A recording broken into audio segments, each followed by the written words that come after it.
Hello, good evening on this beautiful, rather rainy June evening, fast approaching midsummer here in London. So I'm a little bit earlier today, but I've got a meditate with dance class at 8 o'clock.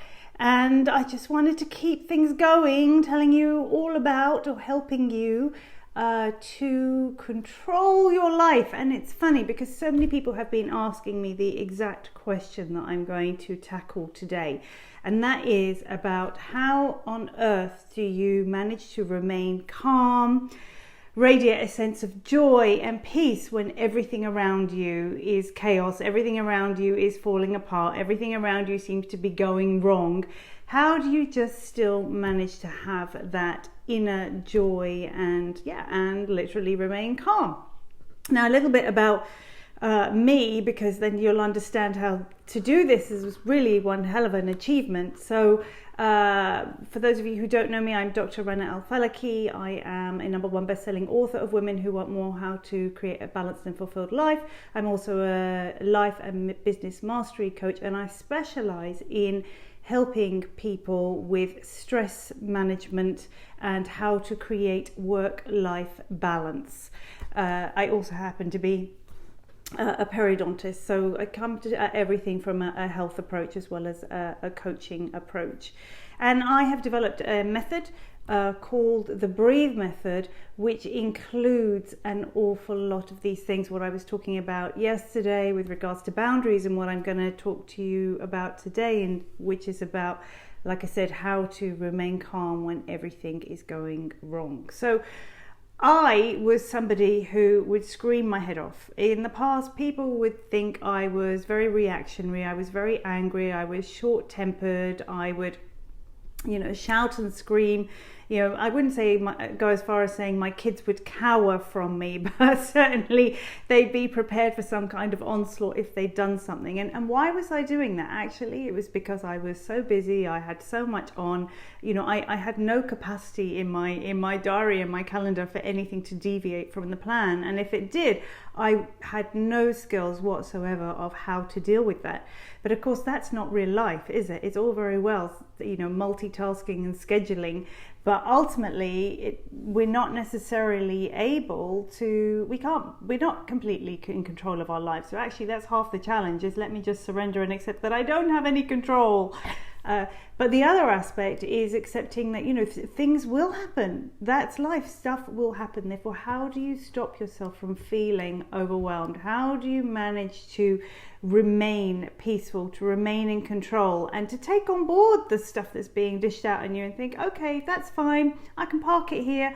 I won't worry about it, and then remain in control, like I said. And that's very much where I help my clients using the Breathe Method. So I was going to show you, or talk to you about 10 top tips of things that you could try in order to achieve that. So number 1, here's the clue. Versus up here. So first one is body posture. If we cower away and we shrink around like this, this has happened to me, and this has been done to me. I mean, how many pictures do we see of this? To simulate the fact that somebody is stressed out. So versus this, now if I am sat here, with my shoulders back, and if I was standing, in fact, I'm going to put my hands on my hips, and I've got my head up and my chin up and my chest is out. This, we all know, is an incredibly powerful position versus this. Now, studies have been done and totally confirmed that when we adopt more powerful postures, as simple as chin up. I mean, where do you think that phrase came? Chin up, chin up. When we raise our heads, when we look up, when we square our shoulders, when we stand in a stronger posture, it immediately affects our mood.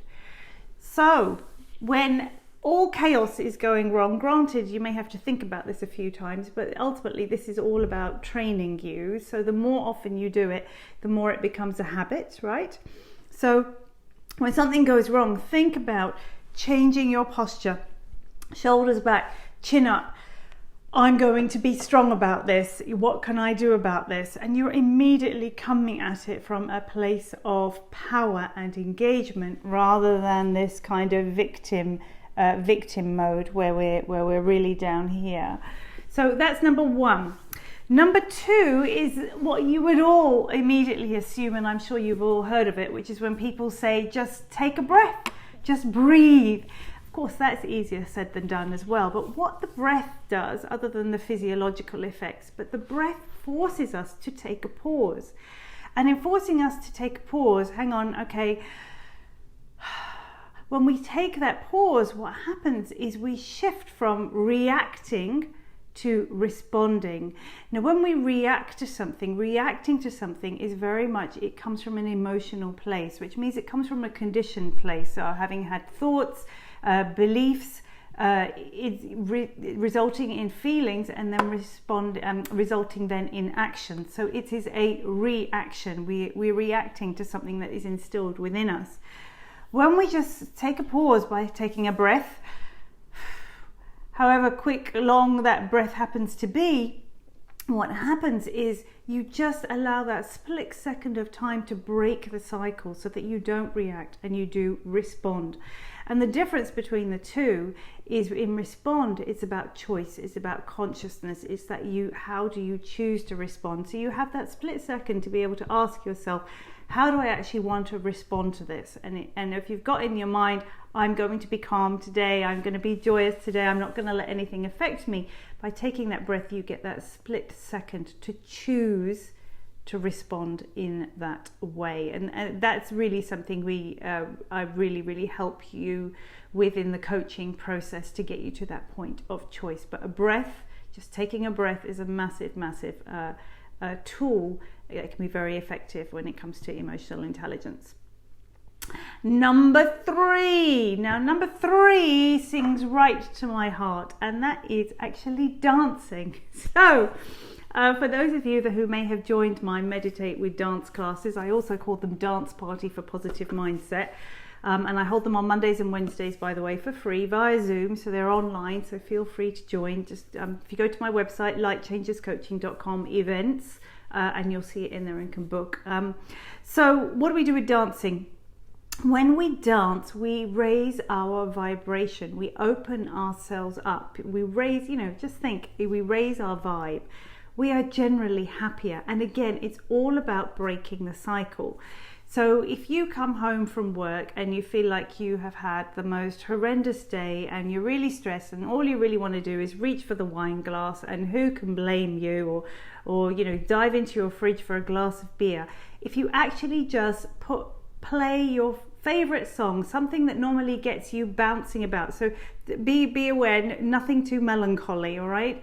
So you want something empowering, you want something happy. Think of whatever song you would typically go and ask a DJ to play for you if you were able to make a request, and have that at the top of your playlist. Come home from work, before you reach for the wine glass, turn that song on. Turn the volume up to maximum. If you can't disturb anybody, put some headphones in and just move your body to it. Just dance. You might feel in the most miserable mood. You might be thinking, yeah, I know I should do that, but I don't really want to, and I can't be bothered. And yeah, I know it seems like a good idea, but I just can't.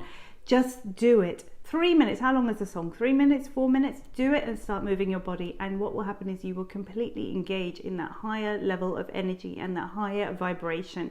And by the end of it, you're already feeling a bit happier and a bit more empowered. And then you can go back to tackling all the things that were stressing you out and decide what it is you want to do and how on earth you're going to be able to deal with those particular issues. Because when we come at it from an approach where we're much happier, we're that's when we become in flow. That's when problems don't seem like problems anymore. That's when we can just deal with them.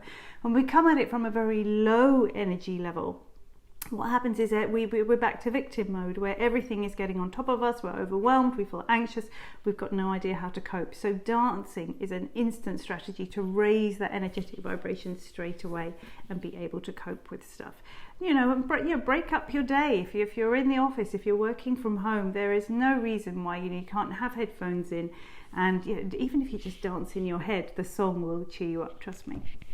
Okay, so that's number 3. So body posture, breathing and dancing. Number 4, write it down. And this, you might think, oh, yeah, I can't be bothered, I don't have a pen and paper, or, I'm not going to refer back to it. Sometimes you don't even need to refer back to it.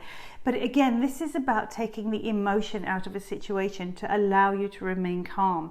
So when we write it down, in order to write, we engage the left side of our brain, which is all about the logical side. So what happens is we're starting to think. So we take the emotion out of it and you just write it down. Sometimes you'll feel immediately better for having just got it out of your system, and that's the end of it.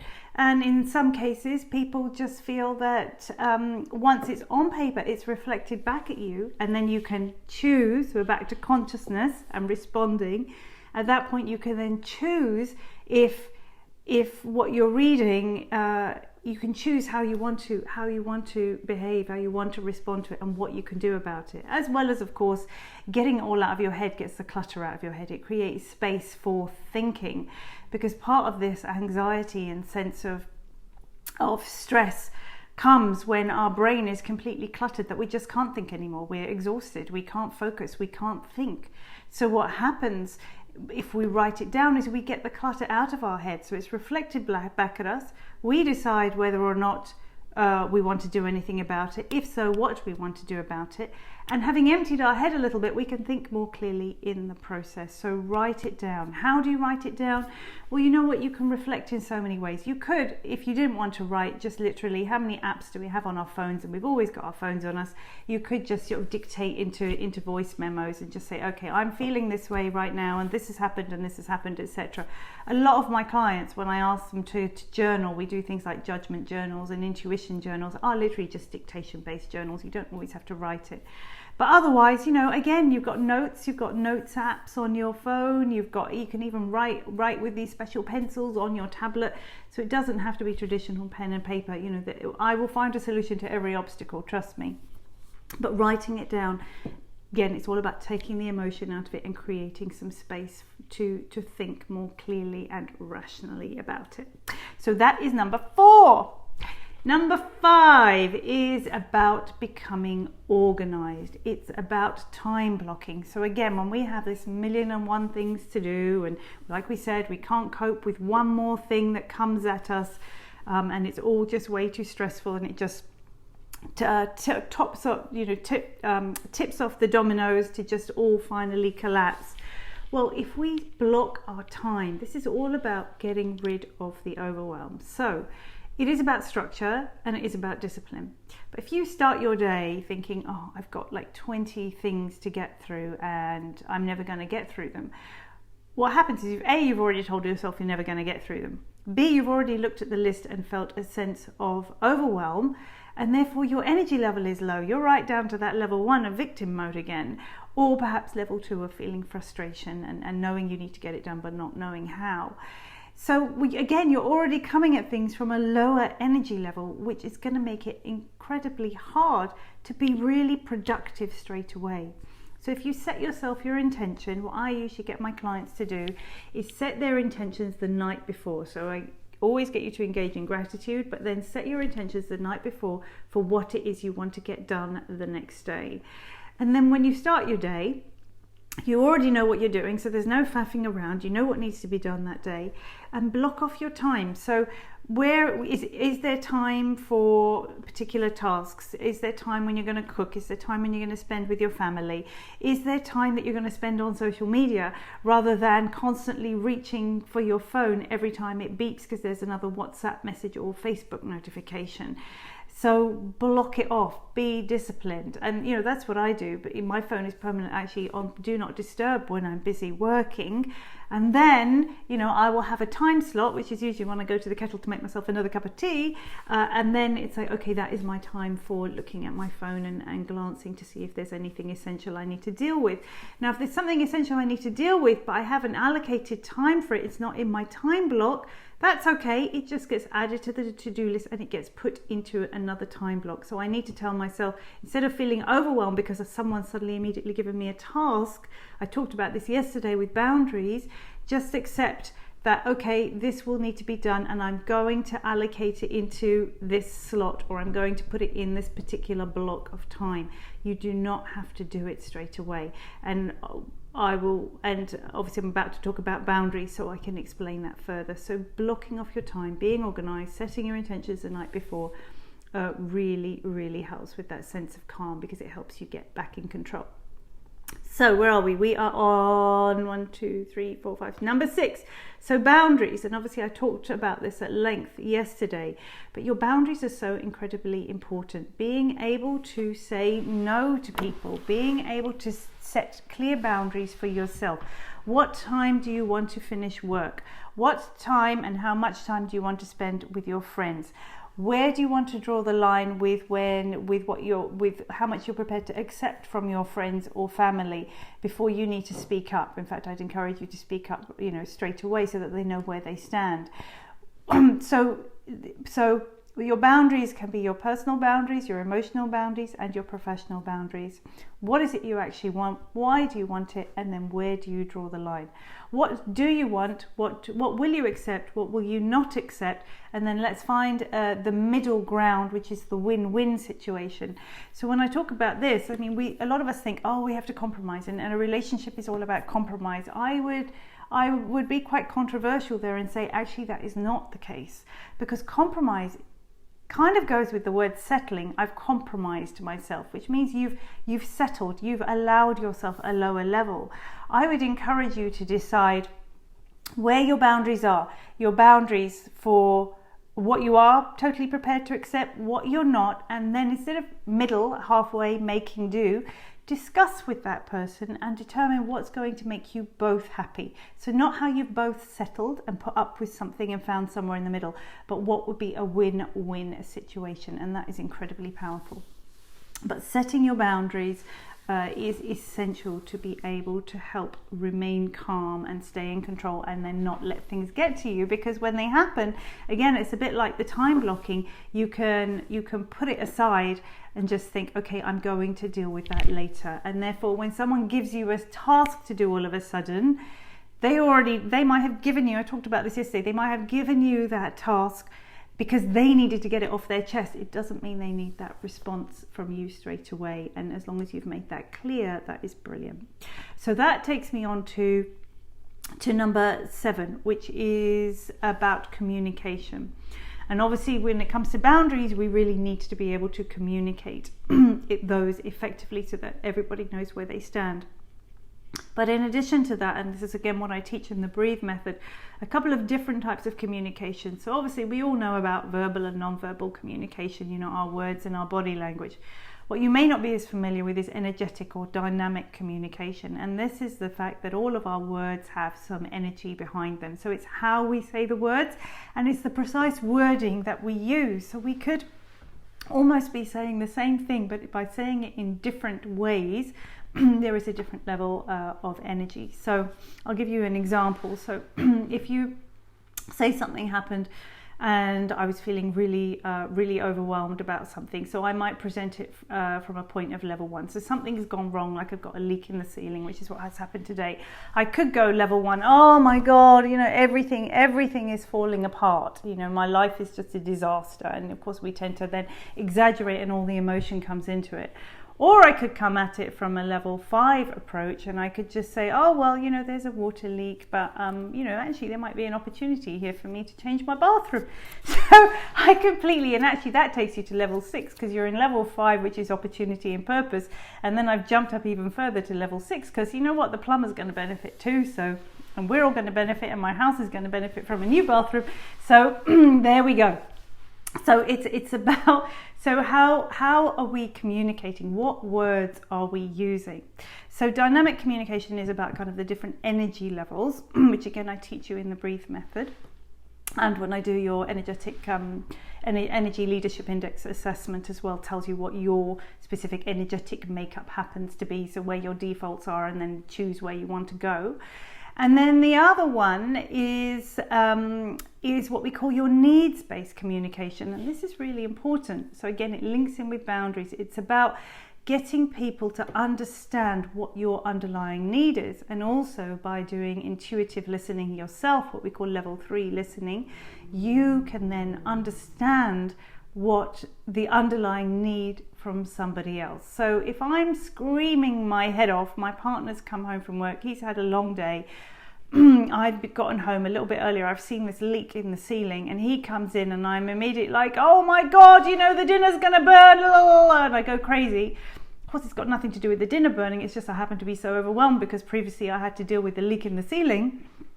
And so he needs to stop and turn around to me and say, okay, now what I'm hearing is some underlying stress, which I'm not convinced that this is completely about the dinner. How would you like to tell me what's going on?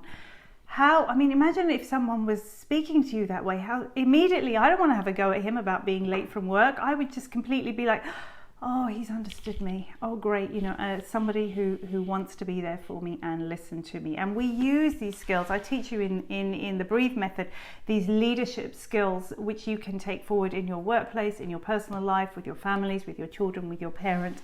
And it is an incredibly powerful way of communicating. So we have a lot of fun in coaching around that. We do lots of role play. So it just becomes automatic. And by people feeling heard, by people feeling understood, by acknowledging what they're saying and validating it. If you validate what somebody says, it doesn't mean that you agree with it. It simply means, you're saying, okay, you have a right to feel that way. Everybody has a right to feel a certain way.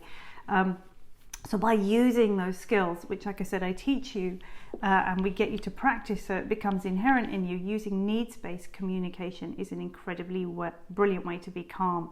Because if everybody around me is then using needs-based communication as well, I feel understood. Like I said, I'm able to take that breath and just calm down from the situation. Okay, so we've had body posture, chin up. We've had breathing, take a breath. We've had dancing, go crazy. We've got writing it down. We've got time blocking. We've got boundaries. We've got communication. So number 8 is choose happy thoughts. And so this goes back to what are we thinking? So back to my leak in the ceiling. And this leak in the ceiling is real, by the way. I'll tell you about that in a minute. I choose to think, oh God, my life is falling apart, life is a disaster, or, this is going to be an absolutely terrible day, I've got so many things to do, I don't know how I'm going to cope. If that's what I was thinking, even when I started my day, I am setting the tone of my energy for that entire day to be like that. If I decide to choose a more empowering thought, like I have an awful lot to do today, however, I know I'm going to get it done and be successful, I immediately set my energy at a higher level and I immediately feel calmer because I'm already reassuring myself. I'm giving myself a pat on the back saying, there, it's all going to be okay. In fact, it's going to be more than okay. So, of course, I told you I would tell you what happened today. So I came home, I went and got my kids from school, managed to get quite a bit of work done with a frustrating low internet speed, annoyingly, trying to upload videos. And then I came home and my kids looked at the ceiling and there's all this water with these brown stains that has just appeared. We've gone upstairs. I can't see any sign of a leak. I can't see any evidence. I don't know where it's coming from. It's dripping through the ceiling. What am I supposed to do? I barely reacted. I was like, oh, well, it's okay. I guess I'll just have to call a plumber. I've got other things that I need to do in the meantime. Let's just keep an eye on it. What more can we do? And then I, made the kids dinner. I had to go off and participate in a webinar. Came back, served up the kids' dinner. The little puppy came along close to the oven, and suddenly this massive, massive bang. And I was thinking, oh, what on earth has happened? Has the dog hit the oven or something? And no, he hadn't touched it. And suddenly all of the safety glass on the front of the oven had shattered, and half of it had collapsed out onto the floor. And I sort of took the tea towel off the oven handle, and then it was like an explosion, this massive bang, and all the rest of the glass just came popping out. Honestly, there's this shattered safety glass all over the floor. And normally the old me would have been like, oh God, oh damn bloody hell. And the kids would come and approach and the dog, and I'd be screaming at them saying, get out of the way, yes, go and eat your dinner. And I'd take my mood out on them and all the rest of it. Instead, I was just completely nonplussed. It was like, oh, okay, well, this has happened, right? Guys, just stay out of the way. Make sure you put your slippers on. Put the dog away in the utility room so he can't get harmed. I'll get the dustpan and brush and clean it up. Oh well, I will have to deal with it in some way. And then in my typical opportunistic brain, I then thought, well, this is an excuse for changing the oven, which is what I've been wanting to do because I never liked it since we moved into the house. The same as the leak in the bathroom. And oh well, change the bathroom. Someone's trying to tell me something. And then I had this glass spiral staircase, and then the kids were starting to not think happy thoughts, and we're thinking, oh, what else is going to go wrong? Things happen in threes. What if the staircase now breaks? And I told them all, guys, stop setting these intentions. Stop thinking that something bad's going to happen. In fact, let's not even look at this as something bad. Let's just look at this as it is. This is just something that happened. Let me not even make a judgment to decide whether it was good or whether it was bad.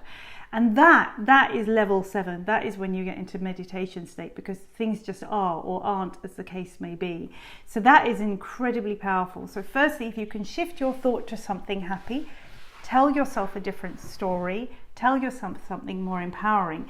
And if you can, just not even put a judgment on it and just say, not that this is good, this is bad, I've had a good day, I've had a bad day, I've just had a day and I feel delighted about it, or I've just had a day today and I'm feeling a little bit tired. You're not associating the two. It is an incredible, amazing skill that, of course, I teach and coach on, to help you automatically choose those happy thoughts. And trust me, like I said, I didn't even react and the oven door exploded, for heaven's sake. Okay, so number 9, commit.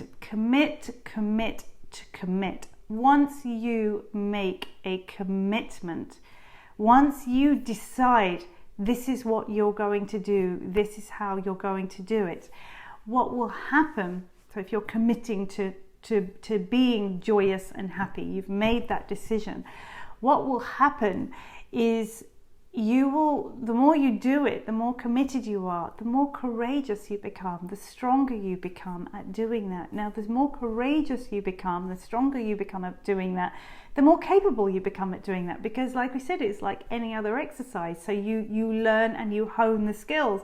And the more capable you are of doing it, the more confident you come of doing it. And then we come full cycle, because if you're confident, you're more likely to commit even more. So this is what we call the 4 C's: commitment, courage, capability, and confidence. And they will run in that cycle. But the first step is to commit. Now, of course, whenever we commit to anything, there's another little voice in our head that gives us doubts and tells us, oh no, maybe not, maybe I should, maybe I shouldn't. Forget the I shoulds. Decide what you want and how you're going to be, and just follow through. So commitment is massive. And the last one, last but certainly not least, number 10 of how you can help yourself remain calm despite the surrounding chaos, is beware of the voice in your head. So it's similar to actively choosing happy thoughts, which is about responding versus reacting. But the voice in our head is always there, right? It's always there trying to tell us a different story. Now, the stories the voice in our heads tell us are based around our previous experiences, our beliefs. In other words, it's our interpretation of what's going on. It's the filter we happen to have on. I remember when I first set up my clinic, you have to put safety glasses on patients, and I gave them rose-colored glasses, with the whole thing, because we think when we wear rose-tinted glasses, everything is happy, right? The world is happy. Well, it's about how you choose to live your life. What filter do you choose to live your life through, and what voice is in your head? So the first thing is being aware of it.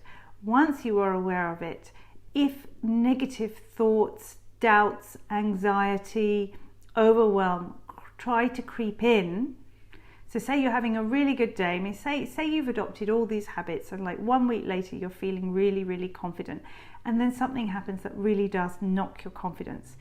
At that point, if you've only been going for a week, those things have not become instilled habits. So come 1 week later, you may well get to the point where you think, oh, see, I knew it wasn't worth trying, I knew it was too good to be true.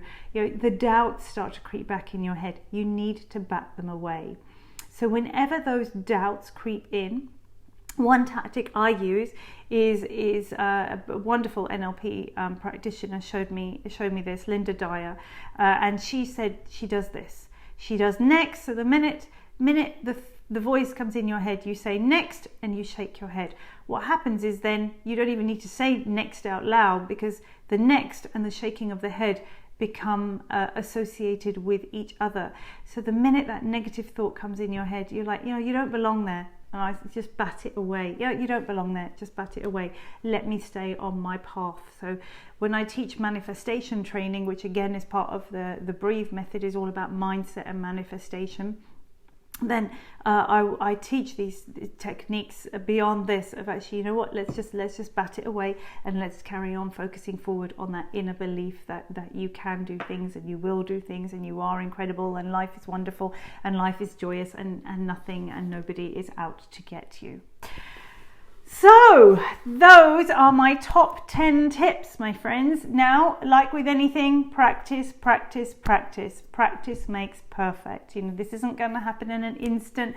It happens the more you practice, which is obviously what part of coaching is about. That's what I do, and all these techniques are things that I teach you, and we go into a much deeper dive with training and then coaching around what you learn using the Breathe method. So that's all part of it, and I will drop a link to a further training webinar about that, and also a link if you're interested in finding out more, to book a call with me, and I can tell you how it may well be able to be applied specifically to your life and your circumstances. Because with any type of coaching or technique, it's not like a self-help book that applies to everybody. It's targeted specifically to that person with their specific problems, their specific needs, their specific desires, which is how we get so much better results. So until tomorrow, I hope you found that really useful. Take care. Bye bye.